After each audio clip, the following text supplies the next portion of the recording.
종교 문맹은 종교를 복합적인 정치, 경제, 사회, 문화 등의 공시적인 측면과 역사를 통한 통신적 측면을 복합적으로 이해하지 못한 채 일어나는 종교에 대한 인식 혹은 무지입니다. 한마디로 종교에 대한 곡해라고 할 수 있습니다.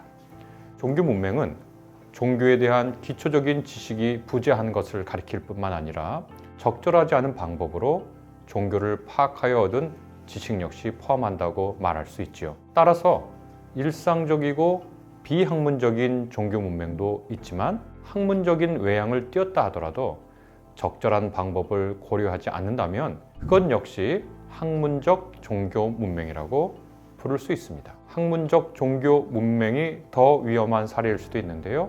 겉모양은 학문적이지만 적절한 방법을 사용하지 않고 또 그 연구 결과가 복합적인 공시적, 통시적 수준을 넘어서 있기 때문이죠. 거기에 도달하지 못하기 때문이죠. 일상적 종교 문맹과 학문적 종교 문맹의 두 경우가 종합되면 이른바 복합적인 종교 문맹은 강화됩니다. 종교를 어떻게 연구할 수 있을까요? 알리 아사니 교수에 따르면 종교를 연구하는 방법은 크게 세 가지가 있습니다. 하나는 신앙 접근법, 다른 하나는 문서 접근법, 다른 하나는 상황 접근법입니다. 신앙 접근법은 종교를 종교 신자나 종교 의식을 주관하는 사람의 관점을 통해서 이해하는 겁니다. 다시 말해서 기독교인이면 기독교인이나 기독교의 목회자, 성직자라고 하는 목사나 전도사를 통해서 그 종교가 무엇인지 알아가는 방식이죠. 특정 종교의 종교 행위와 관련한 신앙 교육을 전파하는 교회 학교나 마드라사 같은 기관에서 종교를 연구하는 방법이기도 합니다. 이것은 구체적인 종교의 모습을 알려주는 장점이 있죠.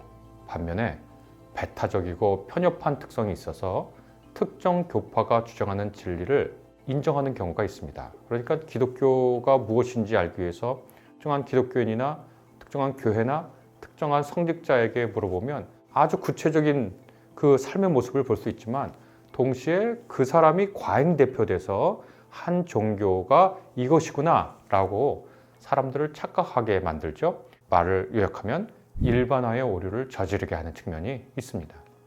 두 번째는 문서 접근법이 있습니다. 종교의 경전을 연구해서 그 종교를 이해하고자 하는 시도죠. 이것은 그 종교의 핵심적 사상에 직접 접근하게 해주는 장점이 있습니다. 반면에 위험도 크죠. 특히 탈문맥 독서법과 같은 비학문적인 경우 빈번하게 종교 문맹이 강화됩니다.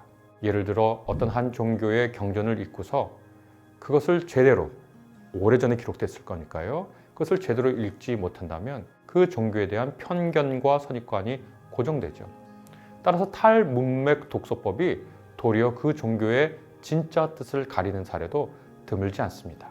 이것은 흔히 학문적 종교 문명의 차원에서 벌어진 일입니다. 종종 어떤 사람이 자신이 가진 종교와 다른 종교의 경전을 공부하고 그 종교가 말한 바는 결국 이것이다 라고 말하면 아주 직접적으로 그 종교의 진위에 닿은 것처럼 보이지만 그 경전을 해석해온 아주 유구한 역사, 깊은 학문이 없는 채로 그 종교를 파악했다고 얘기할 수 있는 거거든요. 마지막으로 상황 접근법이라고 부르는 방법이 있습니다. 종교의 표현과 해석을 복잡하게 얽힌 수많은 비신학적 요소와 관련 짓는 일입니다. 그리고 이것이 얼마나 중요한지를 인식하는 방법입니다. 아까 말한 아사니 교수님은 이것이 가장 적절한 방식이라고 부릅니다. 종교는 공시적 수준과 통시적 수준에서 종합적으로, 통합적으로 이해해야 한다고 얘기할 수 있습니다. 이렇게 상황 접근법으로 이해하지 않는 종교에 대한 편견과 선입관, 그로부터 빚어지는 종교 문맹은 굉장히 큰 악한 결과를 낳게 됩니다. 일상적 종교 문맹에 가장 큰 영향을 주는 것은 대중매체인데요. 여기에는 뉴스 등의 정보 매체도 있고 영화 등의 대중문화 매체도 있죠. 학문적 종교 문맹은 특정 종교를 전문적으로 연구한 학자들 가운데서도 일어나기도 하고요. 또 종교 외 학문 분야에 종사하는 이들의 학문적 종교 문맹 역시 심각하게 사회에 영향을 미칩니다. 계몽주의 이후 학문의 세속화 과정은 여러 학문이 자율과 독립을 내세우면서 종교로부터 분리된 것으로부터 시작합니다. 여러 학문이 종교로부터 자신을 구별하기를 원했고 그 정체성을 확립하는 과정이 있었기 때문에 지금에 있는 여러 학문들은 종교와 적대적으로 분리되었거나 혹은 이후로는 비호의적인 무관심으로 종교를 대하고 있기도 하죠. 종교를 배제하거나 종교와 거리를 두는 학문적 경향은 세속화 이후 학문적 전통을 따르는 것이면서 동시에 종교에 대한 불충분한 이해로 인한 거리두기일 수도 있습니다. 분명한 것은 종교를 멀리하는 것이 여러 학문의 완성도에 결함을 줄 수 있다는 것을 기억해야 합니다. 종교 문해력을 갖추지 못한 전문적인 학문의 세분화된 연구 결과는 도리어 종교 문맹을 악화할 수 있는 결과를 낳기도 하죠. 이렇게 그냥 일상적으로 또 학문적으로 문제를 일으키기도 하지만 종교 인구와 종교의 영향력 그리고 변화하는 종교 지형에 대한 정밀한 진단이 충분하지 않고 또 종교를 자신의 학문과 분리하려는 혹은 거부하려는 종교적 맥락을 상실한 전문 연구가들은 종교 문명의 상황을 악화시키는데 종교 문명은 미시적인 차원에서 거시적인 차원에 이르기까지 매우 다양한 문제를 발생시킵니다.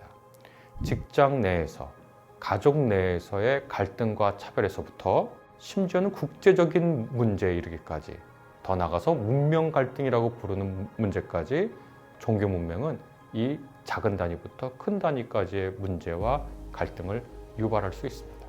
종교 문명이 일으킨 갈등은 더욱 가중화하고 영속화할 수 있는데요. 이것은 생산성, 창조성, 지속가능성, 수익성 등을 가로막는 사업적인 문제뿐만 아니라 전쟁과 같은 상황으로도 이어질 수 있죠.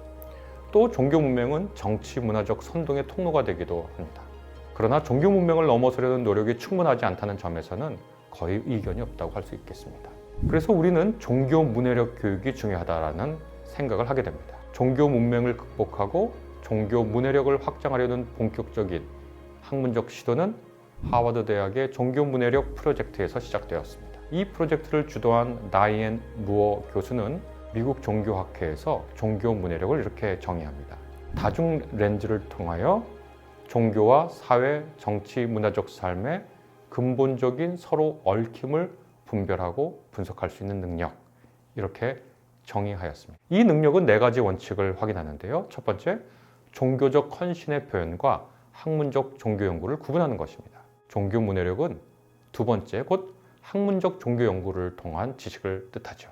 둘째, 종교는 단일하지 않고 내부적으로 다양하다는 겁니다. 이것은 통념과 게으른 지적 관찰에 저항하는 것입니다. 어떤 한 종교인, 한 경전의 구조를 보고 그 종교는 이렇다라고 하는 생각은 굉장히 종교 문명의 대표적인 얘기라고 할 수 있겠습니다. 셋째, 종교는 발전하고 변화합니다. 종교는 시공간에 존재하며 끊임없이 사람들이 해석하고 재해석한 결과로 지금 이곳에 있습니다. 마지막으로 세속화 사회가 진행되었다고 하지만 종교의 영향력은 문화 깊은 곳에 자리 잡고 있다는 것입니다. 종교 문해력은 암시적이든 명시적이든 종교적 영향력을 사회 혹은 역사적 현상과 경험 속에서 발견할 수 있는 능력입니다. 종교는 앞으로도 인류와 함께 할 것입니다. 따라서 종교 문해력을 갖추는 것은 보다 풍요롭고 성숙한 사회를 만드는 데 필수적이라고 할 수 있습니다.